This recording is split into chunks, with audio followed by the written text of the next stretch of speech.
Essa será a nossa segunda aula dos livros dos profetas maiores. Antes, porém, façamos uma oração. Pai, em nome de Jesus Cristo, seu amado Filho, que é poderoso e fiel, em cuja presença nós nos encontramos esta noite, nós te pedimos perdão pelos nossos pecados, as nossas falhas, os nossos maus pensamentos, as nossas más atitudes, com as quais pecamos contra ti e contra o nosso semelhante.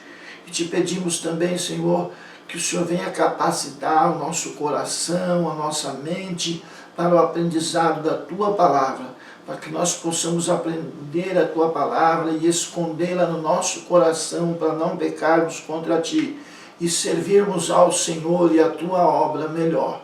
Nós te pedimos e te agradecemos em nome de Jesus Cristo. Amém. Amém. Profetas maiores, segunda aula.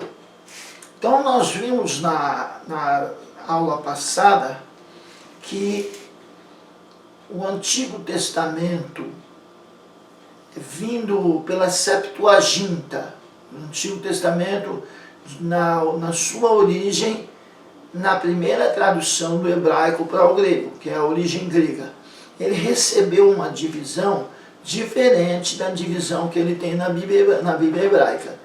Ele é dividido na Septuaginta, e essa divisão é que chegou até nós, até os cristãos, é a divisão usada na Bíblia cristã, na Bíblia evangélica.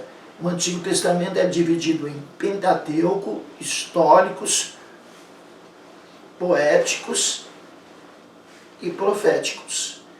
Nós estamos estudando os livros proféticos, que são divididos em profetas maiores e profetas menores. Os profetas maiores são 5 livros, os profetas menores são 12 livros. Então nós estamos estudando os 5 primeiros livros dessa divisão, os profetas. Estamos estudando os profetas maiores. O primeiro desses 5 primeiros livros, desses 5 livros, chamados profetas maiores, é o livro do profeta Isaías. Quando nós olhamos para o homem Isaías, nós vemos um homem diferenciado, um homem de um pensamento original, elevado, de um estilo de escrita único no Antigo Testamento. Por conta de ser não somente um profeta, mas também um poeta. Ele é um poeta, escreve num estilo literário elevado, muito interessante, muito bonito, único. O estilo dele é único no Antigo Testamento. E também podemos dizer acerca do profeta Isaías que ele é digno de ser chamado o profeta evangélico, por conta de suas profecias acerca de Jesus Cristo como Salvador. Ele é chamado o profeta evangélico. O nome de Isaías significa Yahvé salva, ou Yahvé é salvação. E ele viveu em dias de uma crise, viveu em dia de catástrofe sem precedente. Começava a acontecer um declínio na história de Israel, no povo de Israel.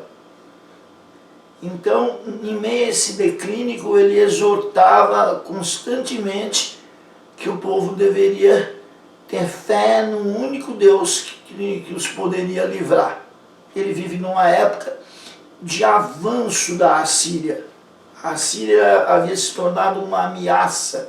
Então ele vive nessa época desse avanço da Assíria, e ele constantemente exorta: olha, para nós ficarmos livres do perigo que a Assíria representa, é necessário que nós confiemos no único Deus que pode nos livrar. Porque era também uma época em que a idolatria, a mistura do culto a Yahvé e o culto a outros deuses estava em alta. Então é uma época difícil, a época do profeta Isaías, e ele busca exortar o povo a confiar em um só Deus. O nome do pai dele era Amós, mas não tem nada a ver com o profeta Amós, tá? É um outro Amós. Tanto é que já começa pelo jeito que é escrito, né? O profeta Amós é Amós com S. O pai de Isaías é Amós com Z. Mas nós sabemos, pelo próprio livro do profeta, que o nome do pai dele era Amós. Vamos ver isso? Podemos ver? Isaías, capítulo 1, versículo 1. Visão de Isaías, filho de Amós, que ele teve a respeito de Judá e Jerusalém nos dias de Uzias, Jotão, Acás e Ezequias, reis de Judá. Visão de Isaías, filho de Amós.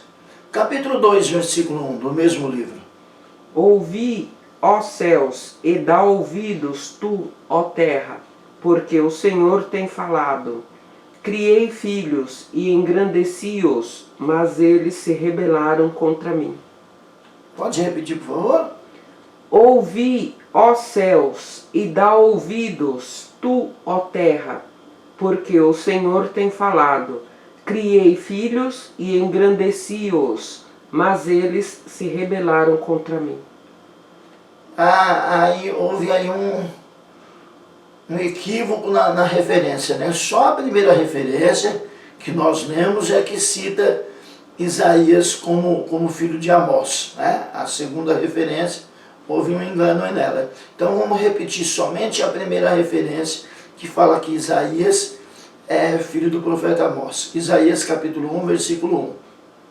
Visão de Isaías, filho de Amós, que ele teve a respeito de Judá e Jerusalém nos dias de Uzias, Jotão, Acás e Ezequias, reis de Judá.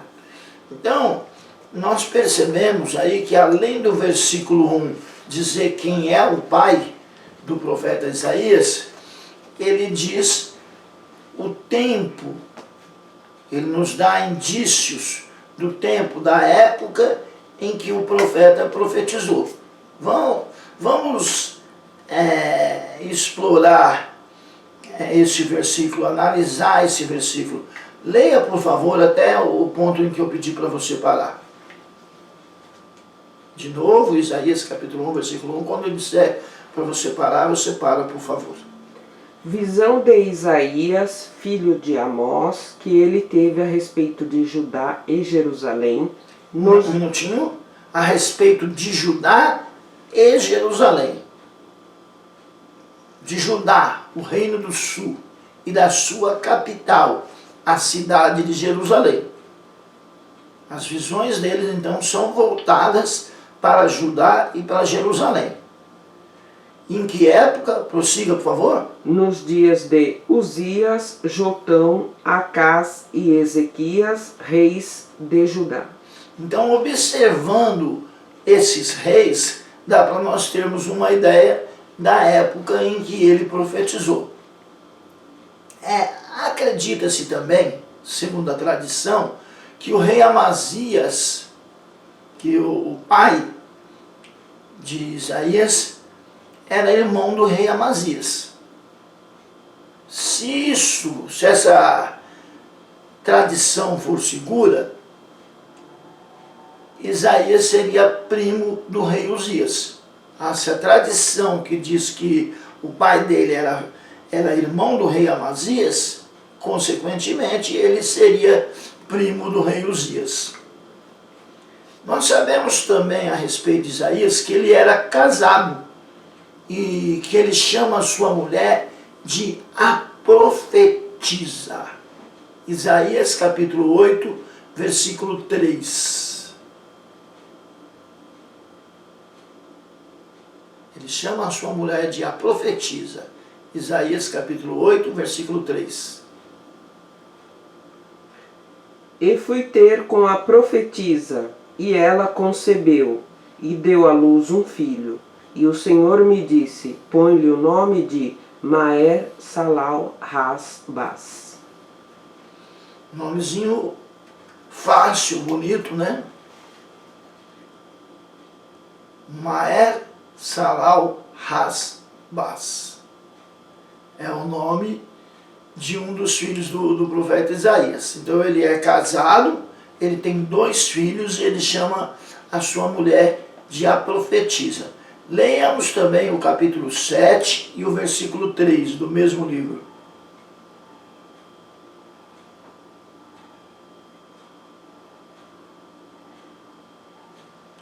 Isaías capítulo 7, versículo 3.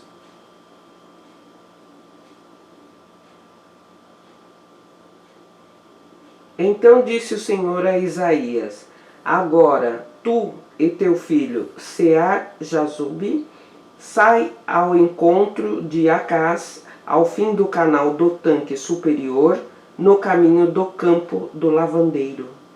Aos poucos nós vamos descobrindo o que o próprio livro diz acerca do profeta Isaías. Ele era casado, o nome da esposa não aparece, ele a chama de a profetisa, e nós vemos o nome dos seus 2 filhos, Sear-Jazube e Maher-Salaz-Hasbaz.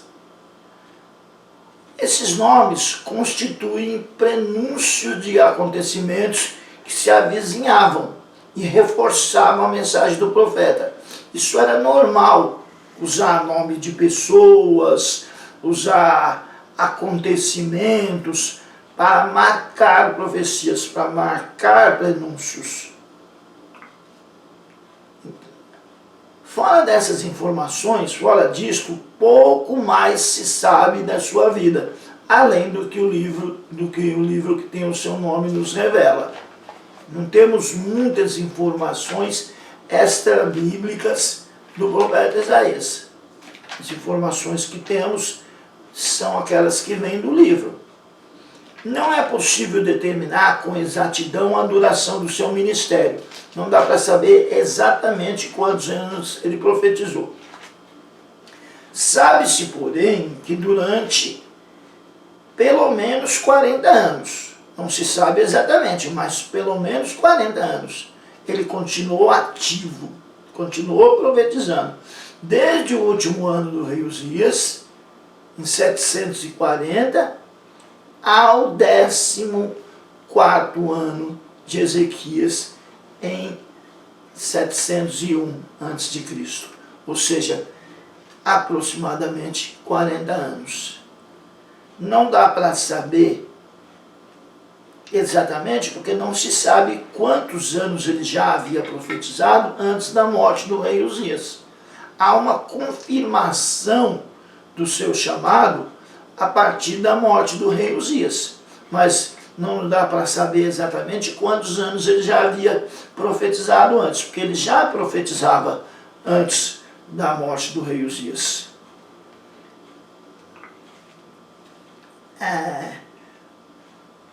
A morte do rei Uzias, ela aparece no capítulo 6, e nós vemos profecias dele antes disso. Então, dá para saber a partir do último ano, ou seja, do ano em que o rei Uzias morreu, dá para saber. Então, dali em diante são mais ou menos 40 anos.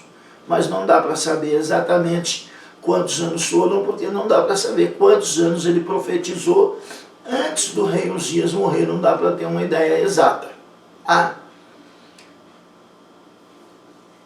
São lançadas dúvidas sobre a autoria única do livro de Isaías. Isso se dá por conta de uma questão ligada à corrente da teologia liberal. Os teólogos liberais, eles são racionalistas. Eles só acreditam naquilo que eles podem entender pela razão. Então eles não acreditam em profecia preditiva. Quando há profecia, eles acreditam que a profecia ela é interpretativa, que o profeta está interpretando fatos que estão acontecendo na época da profecia. Eles não acreditam em profecia preditiva. Então, por eles não acreditarem, eles não acreditam que o livro de Isaías tenha sido todo ele escrito por Isaías. Porque ele diz coisas que aconteceram. O livro tem profecias de coisas que aconteceram muito antes do profeta Isaías. Ele fala de Ciro com uma clareza, e Ciro ele só vai nascer centenas de anos depois, né? Nós temos no capítulo 45 o profeta profetizando sobre Ciro, e Ciro só vai acontecer, só vai nascer centenas de anos depois. Então, por conta de aparecerem profecias preditivas, é um dos motivos pelos quais os liberais contestam a autoria de Isaías do livro todo. Eles acham que Isaías escreveu só uma parte do livro e outros usaram o nome de Isaías. Alguns falam em 2 Isaías, alguns falam até em 3 Isaías, o Deutero Isaías, o Trítero Isaías. Teriam sido, segundo eles, dois ou três homens que escreveram o livro. Um seria verdadeiramente o profeta Isaías e os outros seriam continuadores que teriam usado seu nome. Essa é a teoria dos liberais. Já os conservadores não acreditam nessa teoria, porque acreditam em profecia preditiva. Então, lendo Isaías, podemos detectar uma grande mudança no capítulo 40. O estilo se torna mais poético, o tom se torna mais conciliatório em vez de condenador. Os oráculos de acusação que compunham a maior parte dos primeiros 39 capítulos se tornam bem mais raros. Então, até o capítulo 39, os oráculos, as profecias são mais duras, elas são de acusação, são de juízo. A partir do capítulo 40, diminui, não é que desaparece totalmente, mas diminui aquelas profecias mais duras de acusação, de juízo, e passa a aparecer mais profecias de salvação, de esperança. Por conta disso, também eles dizem que são 2 escritores diferentes. A situação histórica, quando chega no capítulo 40, ela parece mudar drasticamente. Ela parece mudar bastante. O povo mencionado está no exílio, não em Judá, no século 8. Então, é visto adiante. É visto adiante. E isso faz com que os liberais acreditem que seja uma outra pessoa. Eles não acreditam que Isaías, usado pelo Espírito Santo, pudesse antever o exílio. Está no século 8. O exílio ele vai acontecer por volta do século 6. Isaías está 2 séculos antes. Como é que ele pode profetizar coisas que vão acontecer 2 séculos depois?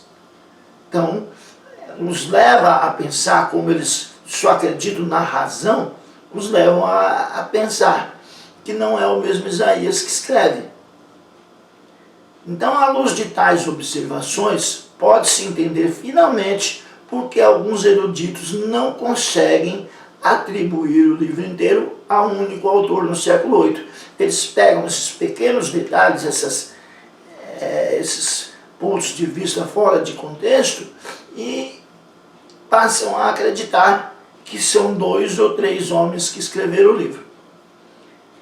É comum os estudiosos insistirem na existência de pelo menos 2 autores diferentes no livro, separados por no mínimo 150 anos.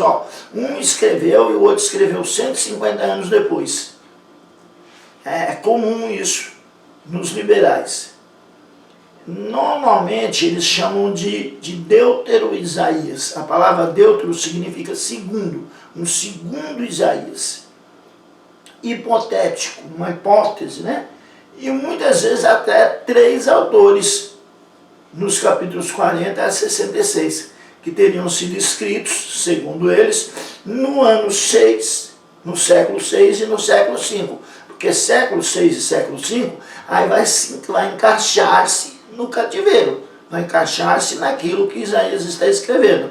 Aí deixaria de ser profecia. Seria um homem escrevendo nos fatos no momento em que os fatos estavam acontecendo. Mas, apesar de muitos estudiosos duvidarem que Isaías tenha sido o autor de todo o livro que leva o seu nome, somente o nome dele está vinculado à obra. Embora nos falem em 2 Isaías, em 3 Isaías, mas somente o nome de um Isaías, do filho de Amós, é que está vinculado à obra, vinculado ao livro. O argumento mais forte a favor da unidade do livro de Isaías, que é a nossa posição, nós dizemos que há uma unidade, que foi um profeta só, chamado Isaías, que escreveu o livro. O argumento mais forte que nós usamos é a expressão o Santo de Israel, como título de Deus. Esse nome, o Santo de Israel, como um título para Deus, ele ocorre 12 vezes entre os capítulos 1 a 39. Aparece 12 vezes Deus sendo chamado de Santo de Israel. E 14 vezes ele é chamado do mesmo nome, do mesmo título. Como é que mudou o escritor? Não mudou o escritor. Ele chama Deus da mesma forma. Do capítulo 1 ao 39, 12 vezes Deus é chamado de Santo de Israel. Do capítulo 40 ao capítulo 66, ele é chamado pela mesma expressão, Santo de Israel, 14 vezes, dando a entender que é a mesma pessoa que está escrevendo. Fora de Isaías, fora do livro de Isaías, aparece 6 vezes no Antigo Testamento essa expressão Santo de Israel. E existem outros paralelos verbais, né? O mesmo tipo de construção verbal, notáveis entre os capítulos 1 a 39 e os capítulos 40 a 46. Quando você pega o jeito de construir a frase, né? A maneira como que se coloca os verbos, você compara o capítulo 1 ao 39 e o capítulo 40 ao 66, você vê que o estilo de construir, o estilo gramatical de construir as frases, de construir o texto, é igual. Demonstra ter sido escrito pela mesma pessoa. E são essas técnicas que são usadas para se analisar quando alguém diz que um livro atribui a autoria do livro a uma outra pessoa. É a maneira de se examinar a autoria, são essas que nós estamos apresentando. O testemunho do livro em si, ou seja, a evidência interna, não é isso? O testemunho do livro em si certamente insiste na realidade da profecia sobrenatural voltada para o futuro. A justificação da soberania divina em Isaías 40 a 48 se baseia na capacidade do Senhor de prever o que fará e desafiar os ídolos